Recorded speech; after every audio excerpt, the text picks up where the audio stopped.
In 2005, El Paso was gripped by a triple-digit heat wave. But on the rim road, something went cold. A car was found abandoned, windows cracked an inch, sunglasses on the dash, the metal radiating heat. To the police, it looked like a man who had stepped away for a moment. He wouldn't be seen again for 20 years. For 2 decades, this wasn't just a cold case, it was a mirage. No struggle, no witnesses, just a missing persons poster fading in every grocery store from Anthony to Horizon City. Fast forward to December 14, 2025, a quiet, tree-lined street in West El Paso. Federal units aren't raiding a hideout, they are surrounding a $1 million home belonging to a pillar of the community. A man who everyone knew, everyone trusted, and nobody suspected.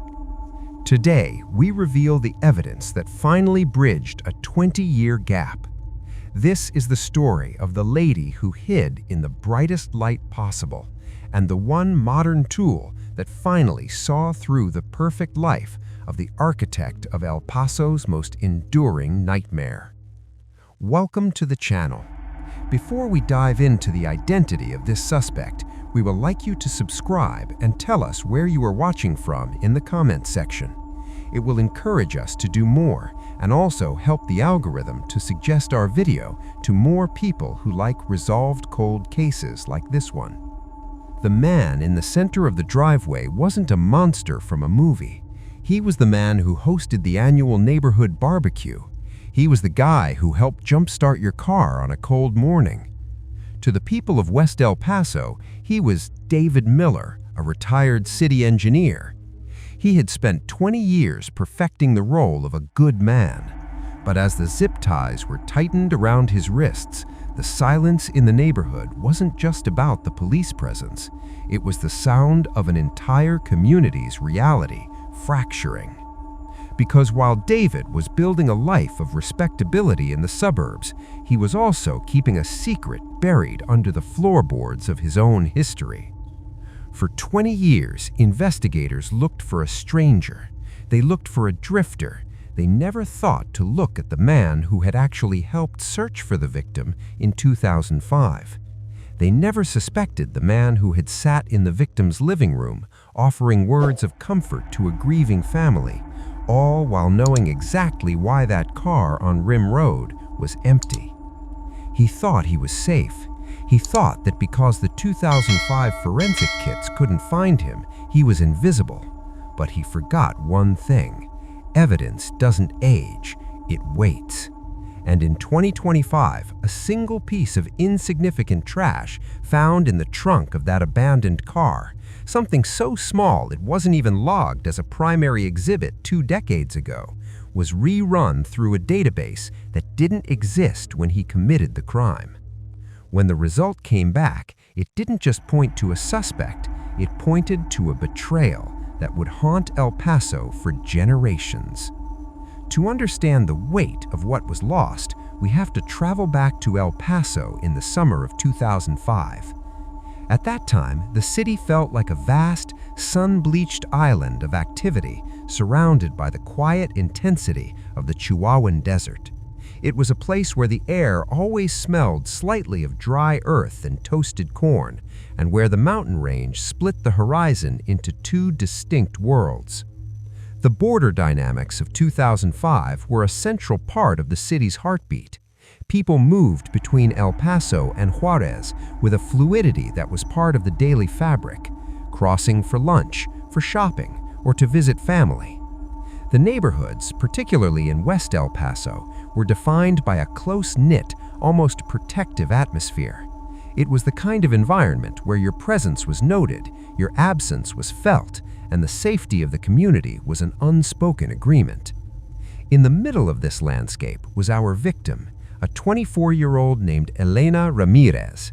If you looked at Elena's life, you would see what we call a life of consistency. She was a person who thrived on the comfort of a well-ordered routine. Elena worked as a junior researcher at the university's medical center. Every morning at 7:45 a.m., she would pull her silver sedan into the same parking structure. She would stop at the same coffee kiosk on the corner of Mesa Street, where the clerk knew she liked a splash of cinnamon. She was a person of commitment to her career, to her fitness routine at the local gym, and to her family. In 2005, Elena was standing on the threshold of several major life milestones. She had just been accepted into a graduate program in San Antonio and was planning to move in the fall. She had a calendar on her refrigerator with dates circled in red: her brother's graduation, a friend's wedding, and her own upcoming 25th birthday. These weren't just plans, they were the scaffolding of a future that felt guaranteed. Elena was not a risk-taker. She was a builder, someone who checked the locks on her doors and called her mother every evening at 6 p.m. just to say hello.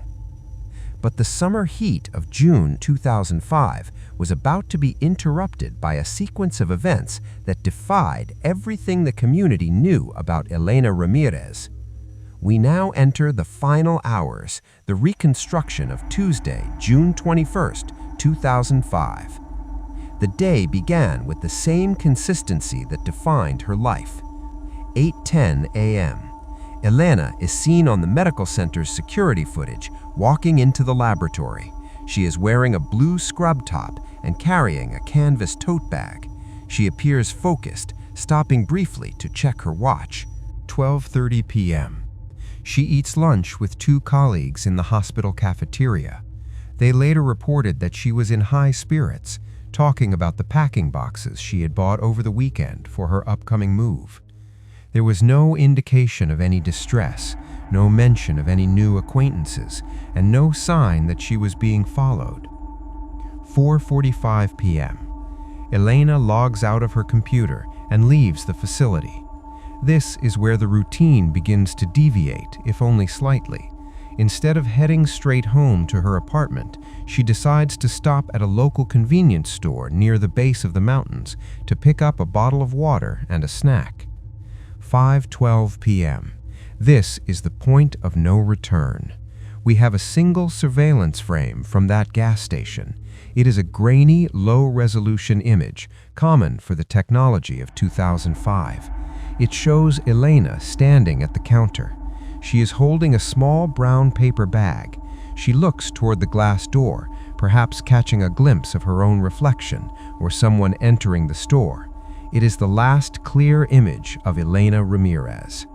5:20 p.m. Elena makes a final phone call. She dials her mother's house. The call lasts exactly 48 seconds. She says, "The traffic is a bit heavy on the mountain road, but I'm headed back now. I'll be home in 20 minutes to help with dinner." Her mother would later recount that Elena sounded perfectly normal. Her voice was calm, her tone was affectionate. There were no background noises of concern, no muffled voices, nothing to suggest that she wasn't alone in her car. 5:35 p.m. A witness, a cyclist traveling in the opposite direction on the rim road, reports seeing a silver sedan similar to Elena's pulled over on the shoulder. The hood isn't up and there are no hazard lights on. The cyclist assumes the driver is simply taking a moment to look at the view of the valley below. 6 p.m. Elena's mother looks at the kitchen clock. The 20 minutes have passed. She assumes the traffic was worse than expected. 6:30 p.m. The first seed of concern is planted. Elena is never late without a phone call. Her mother tries to call Elena's cell phone. It goes straight to voicemail. 7 p.m. The sun begins to set behind the Franklins. The silver sedan is still sitting on the rim road, but now it is empty. The door is unlocked. Elena's purse is on the passenger seat. Her cell phone is in the cup holder. The brown paper bag from the gas station is sitting on the floorboard, the water bottle inside still cold. In the span of less than 15 minutes between that phone call and the sighting by the cyclist, the consistency of Elena's life was replaced by a void. She didn't leave her car because she ran out of gas. She didn't leave because of a mechanical failure. She simply stepped out of her vehicle and into a mystery that would remain frozen for 20 decades. The heat of the El Paso night settled over the empty car, and as the stars began to appear over the desert, the city began to realize that one of its own had vanished into the mountain air. By midnight on June 21st, the Rim Road was no longer a scenic lookout. It had become a coordinated command center. The transition from a missing person report to a massive search effort happened with a speed that reflected the community's rising alarm. In El Paso, when one of your own doesn't come home, the response is collective and it is immediate. The heat of the El Paso night settled over the empty car, and as the stars began to appear over the desert, the city began to realize that one of its own had vanished into the mountain air. By midnight on June 21st, the Rim Road was no longer a scenic lookout. It had become a coordinated command center. The transition from a missing person report to a massive search effort happened with a speed that reflected the community's rising alarm. In El Paso, when one of your own doesn't come home, the response is collective and it is immediate. The heat of the El Paso night settled over the empty car, and as the stars began to appear over the desert, the city began to realize that one of its own had vanished into the mountain air. By midnight on June 21st, the Rim Road was no longer a scenic lookout. It had become a coordinated command center. The transition from a missing person report to a massive search effort happened with a speed that reflected the community's rising alarm. In El Paso, when one of your own doesn't come home, the response is collective and it is immediate. The heat of the El Paso night settled over the empty car, and as the stars began to appear over the desert, the city began to realize that one of its own had vanished into the mountain air. By midnight on June 21st, the Rim Road was no longer a scenic lookout. It had become a coordinated command center. The transition from a missing person report to a massive search effort happened with a speed that reflected the community's rising alarm. In El Paso, when one of your own doesn't come home, the response is collective and it is immediate. The heat of the El Paso night settled over the empty car, and as the stars began to appear over the desert, the city began to realize that one of its own had vanished into the mountain air. By midnight on June 21st, the Rim Road was no longer a scenic lookout. It had become a coordinated command center. The transition from a missing person report to a massive search effort happened with a speed that reflected the community's rising alarm. In El Paso, when one of your own doesn't come home, the response is collective and it is immediate. The heat of the El Paso night settled over the empty car, and as the stars began to appear over the desert, the city began to realize that one of its own had vanished into the mountain air. By midnight on June 21st, the Rim Road was no longer a scenic lookout. It had become a coordinated command center. The transition from a missing person report to a massive search effort happened with a speed that reflected the community's rising alarm.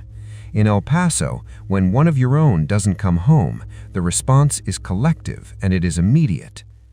The heat of the El Paso night settled over the empty car, and as the stars began to appear over the desert, the city began to realize that one of its own had vanished into the mountain air. By midnight on June 21st, the Rim Road was no longer a scenic lookout. It had become a coordinated command center. The transition from a missing person report to a massive search effort happened with a speed that reflected the community's rising alarm. In El Paso, when one of your own doesn't come home, the response is collective and it is immediate. The heat of the El Paso night settled over the empty car, and as the stars began to appear over the desert, the city began to realize that one of its own had vanished into the mountain air. By midnight on June 21st, the Rim Road was no longer a scenic lookout.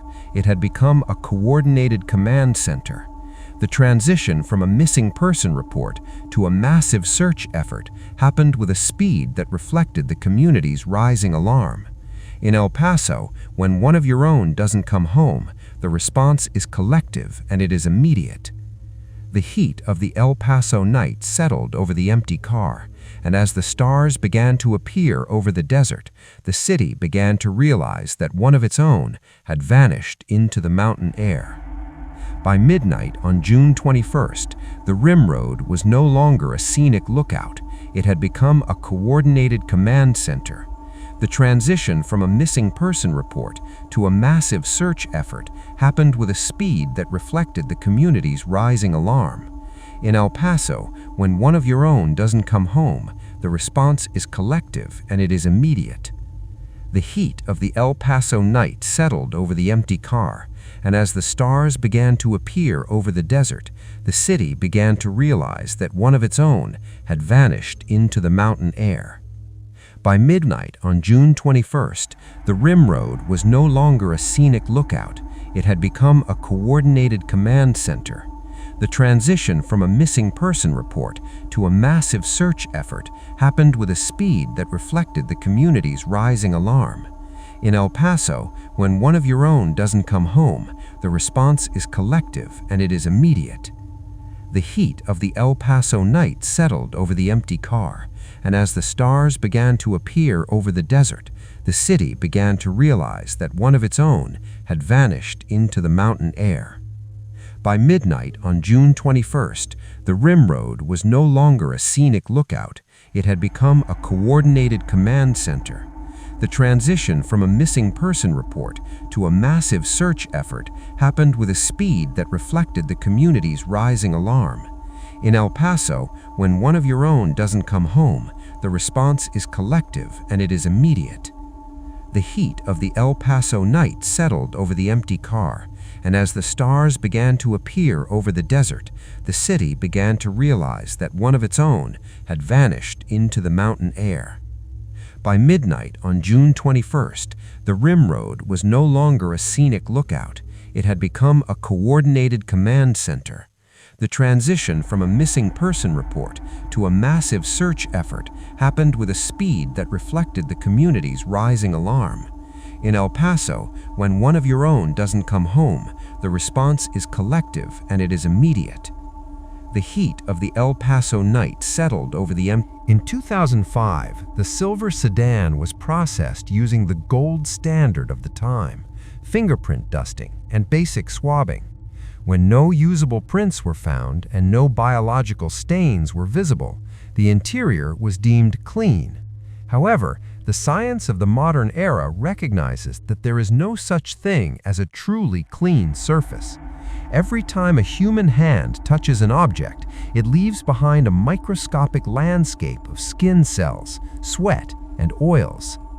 Enter the MVAC suction technology.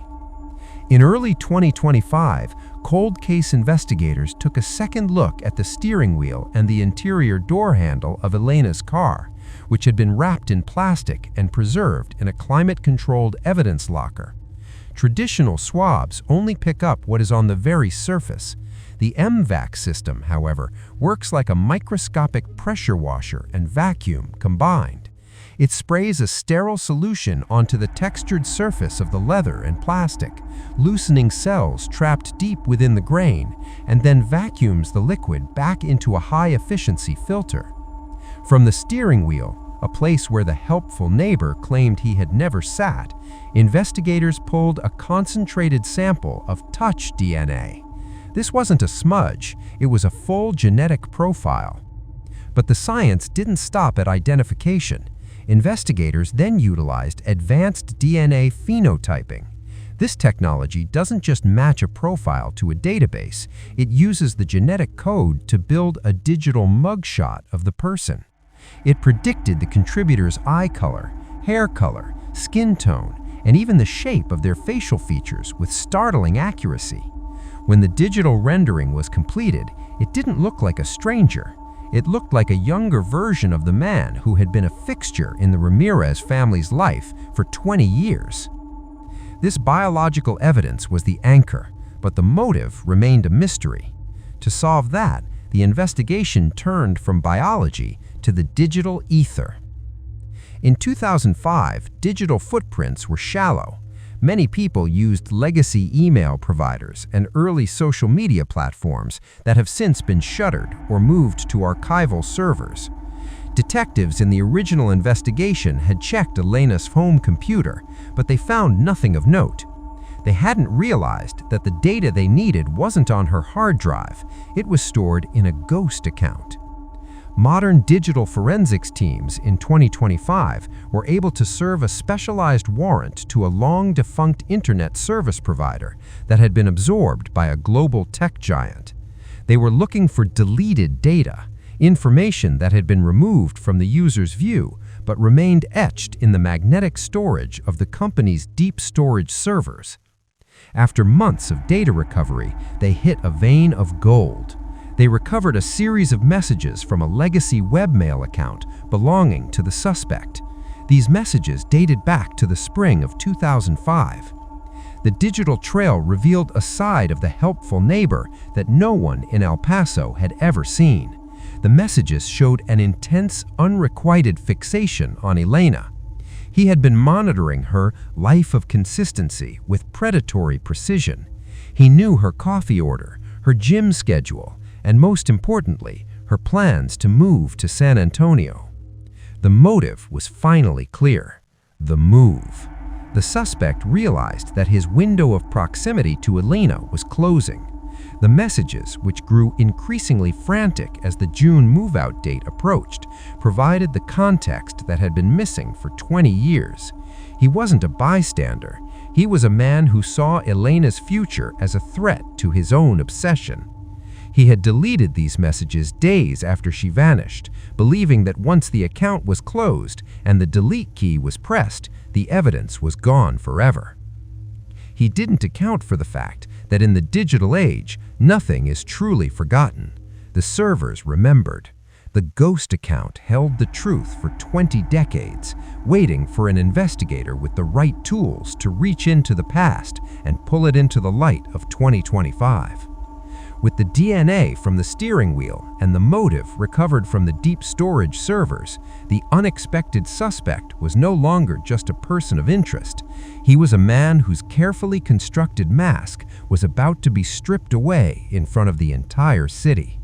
By December 2025, the investigation had moved from the microscopic world of DNA to the physical reality of a final confrontation.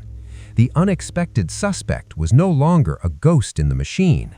He was a man of high standing, a person who believed his social status was a permanent armor against the events of 2005.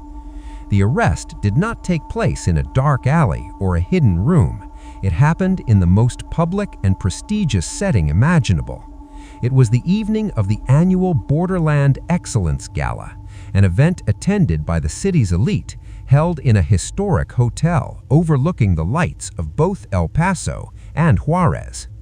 The suspect was there, dressed in a tuxedo, laughing with colleagues and accepting handshakes for his recent contributions to local educational charities. He was at the center of the room, the very image of a successful, self-made man. He had spent 20 years perfecting this performance, convinced that the person he was in 2005 had been completely erased by the man he had become. At 9:15 p.m., the music didn't stop, but the energy in the room shifted. A group of 4 individuals, dressed in sharp, dark suits that signaled a different kind of authority, entered the ballroom. They didn't move with the rhythm of the party. They moved with the directness of a mission.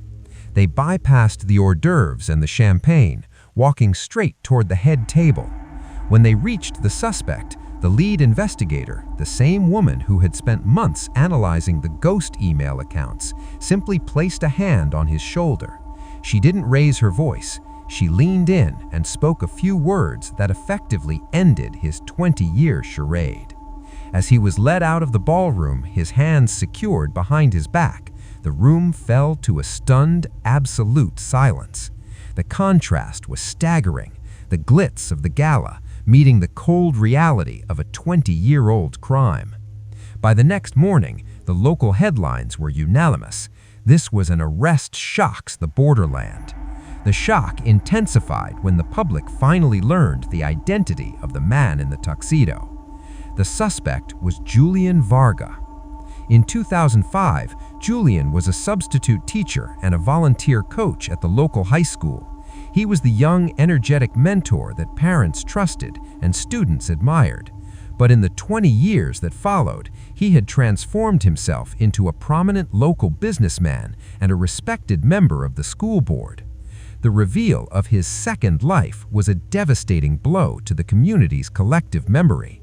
While Elena Ramirez's family was trapped in a perpetual state of grief, never moving her belongings, never finding peace, Julian Varga had moved on with a cold, calculated efficiency. He had married a woman from a prominent El Paso family just 3 years after Elena vanished. He had fathered 2 children, both of whom were now entering the same university where Elena once worked. He had attended countless community meetings, voted on school safety measures, and even participated in fundraisers for missing children. He had built a life of total normalcy. He was the neighbor who brought over extra tamales during the holidays. He was the coach who gave encouraging speeches about integrity and character to his players. All the while, he carried the memory of that afternoon on the rim road like a trophy he had hidden in plain sight. But the unexpected arrest proved that a second life is still a life built on a lie. Julian Varga had convinced his wife, his children, and his city that he was a man of honor. He had used 20 years of good deeds to try and drown out the silence of 2005. As the news of his arrest spread from the west side to the lower valley, the people of El Paso were forced to look at their neighbors with new eyes. They realized that the person they had trusted to lead their schools and grow their businesses was the same person who had watched Elena Ramirez disappear into the mountain heat. The mask was gone, and what remained was a man who had spent 49% of his life as a respected citizen, and the other 51% as a man waiting for the past to catch up. The desert had held the secret for 20 years, but the city was finally ready to hear the truth. The legal proceedings that followed the arrest of Julian Varga were not merely a trial. They were a long overdue reckoning for a city that had never forgotten Elena Ramirez. In the autumn of 2026, a courtroom in downtown El Paso became the site of the final word. The air in the room was heavy with the weight of 20 lost years, as the life of consistency that Elena had once lived was finally vindicated by the law. The sentencing was a moment of absolute clarity. Julian Varga, the man who had transitioned from a high school coach to a prominent businessman, sat in the defendant's chair, stripped of his tuxedo and his social standing. When the judge handed down the maximum sentence, there was no celebration in the gallery, only a deep collective exhale. The most poignant moment came when Elena's younger brother, now a man older than Elena was when she vanished, stood to deliver the family's statement. He spoke not just to the court, but to the memory of his sister. He spoke of the birthdays that were never celebrated, the graduate degree that was never earned, and the parents who had spent 7,000 nights looking at the front door. He looked directly at Varga and said, "You lived a full life because you took hers, but you forgot that the truth doesn't have an expiration date." Today, a modern memorial stands at a lookout point along the rim road, a simple, elegant bench made of Texas limestone overlooking the lights of the city and the vast desert beyond.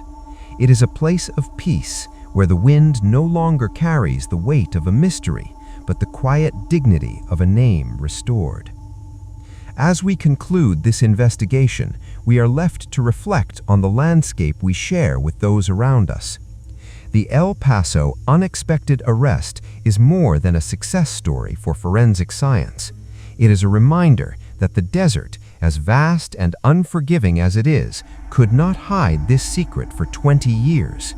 If the shifting sands and the heat of the borderlands couldn't bury the truth, we must ask ourselves, what else is waiting to be found?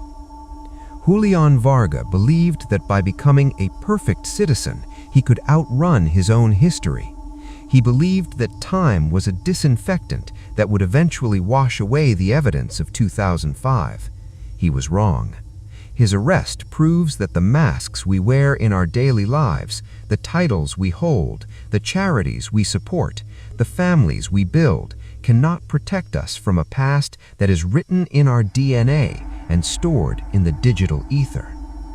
In every city, there are stories like this one. There are neighborhoods where the perfect neighbor is holding a secret that would dismantle their entire world. There are files in dusty basements that are one technological breakthrough away from being solved. The case of Elena Ramirez is a message to everyone who thinks they have gotten away with it. The world is catching up. If you believe in the power of the truth and the necessity of closure for families who have waited far too long, I invite you to join our community. Subscribe to Cold Case Reviews. By watching and sharing these accounts, you help keep the names of the missing in the public consciousness, ensuring that no case is ever truly forgotten. I want to hear from you. In the comments below, let's start a conversation. Do you remember the 2005 flyers around El Paso? Do you remember the feeling in the city when the search was at its height? And more importantly, what other Texas cases need this same closure? What name from your community deserves to be brought out of the shadows? Elena Ramirez lived a life of consistency, and in the end, the law showed the same consistency in its pursuit of justice. The desert silence has finally been broken. Thank you for being part of this journey. Stay observant, stay vigilant, and never stop looking